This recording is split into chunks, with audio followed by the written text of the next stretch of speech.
Hello దోస్తులు, నా ముచ్చట్లకి స్వాగతం మామ. ఇంటి దగ్గర ఖాళీగా ఉన్నాం కదా అని చెప్పి అందరం కలిసి గుంజన్ కాడికైతే వెళ్దామని డిసైడ్ అయ్యాం మామ. ఈ రోడ్డు చూడండి మామ ఎలా ఉందో. ఇక్కడ డ్రైవ్ చేస్తే బాడీ పెయిన్స్ అయితే గ్యారంటీగా అయితే వస్తాయి మామ. వెళ్ళే దారిలో మా ఊరు చెరువులో అయితే ఈ ఫ్లవర్స్ చూసి అయితే ఆగాం మామ. నేను మా వాడు కలిసి వాటిని ఎలాగైనా కొయ్యాలని చెప్పి తెగ పోరాడంలే మామ. ఫైనలీ కష్టపడి దిగి వాటిని ఎట్లా ఒకలా కోస్తే మా వాడేమో ఇలా ఎవరా స్నాప్ పెట్టుకుంటా అంటున్నాడు మామ. ఏందో ఈ ఫ్లవర్స్ తో బయట అయితే బిజినెస్లే చేస్తున్నారు మామ. ఈ వింటర్ సీజన్ లో ఏ చెరువులో చూసినా ఇయ్యే కానీ వస్తాయి మామ.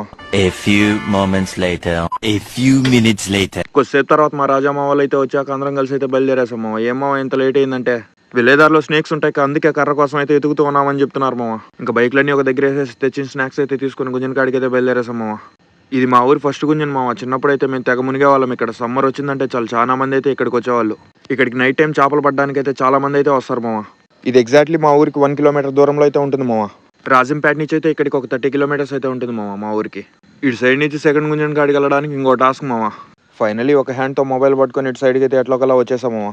వాటర్ ఫ్లో ఎక్కువ ఉండడం వల్ల పాచిపెట్టి ఇక్కడైతే బాగా జారుతూ ఉంది మామ. ఇంకా మా వాళ్ళు ముందు వెళ్తూ ఉంటే నేనైతే వాళ్ళని ఫాలో అవుతూ వెళ్తూ ఉన్నాం మామ. మా రాజా మామ ఏందో వచ్చినప్పటి నుంచి అయితే మొబైల్ అయితే వదలడం లేదు మామ. ఎవరా అంటే చెప్పట్లే మామ. ఏం అడిగినా అట్లా సైలెంట్ గా నవ్వుతూ ఉన్నాం. ఆ అమ్మాయి ఎవరు ఎవరు ఎవరు ఎవరు ఇదేంటో అయితే అరే నీ అబ్బా, అరే నువ్వెరకు పైన నిప్పు, అరే నీ అబ్బా జఫా.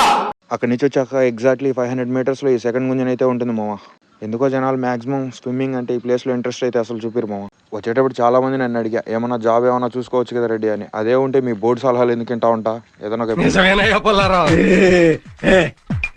ఇది మామ మా సైడ్ ఉండే మూడో గుంజన. ఆ రెండింటికంటే చాలా పెద్దది.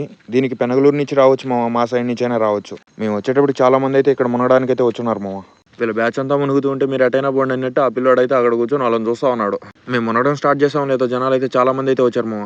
వాడు ఎవడో స్విమ్మింగ్ ట్యూబ్ అడిగితే వాడు ఆస్తి అడిగినట్టు దాచిపెట్టుకుంటున్నాడు మా వాడు. మేమంతా పక్క నుండి చూస్తున్నాం. మళ్ళీ మా వాడు మాత్రం వాటర్ ఉంటాయా లేవా అన్నట్టు ఎగిరెగిరి అయితే దూకుతున్నాడు మామ నీళ్ళలో. వాడు దూకడం చూసిన తర్వాత ఎంత మంది స్టార్ట్ చేశారు మామ నీళ్ళలో దూక. నేను టైర్డ్ అయిపోయి పైకి వచ్చి టైం ల్యాప్స్ అయితే పెట్టి కూర్చున్నా. కొంతమంది ఏకంగా రాజంపేట నుంచే వచ్చారు మా ఇక్కడికి. అక్కడి నుంచి వచ్చాక రాజా మా ఇంటికి అయితే వచ్చా. వాళ్ళ నాన్న కాకులు ఎక్కడ కొబ్బరిని ఎత్తుకొని పోతాయని వాహ్. నాకు ఈ ఆలోచన ఎందుకు వచ్చిందని అడిగే బదులు మీకెందుకు రాలేదని సిగ్గుపడి లైక్ చేయమా, షేర్ చేయి, సబ్స్క్రైబ్ చేయి, సపోర్ట్ చేయమా.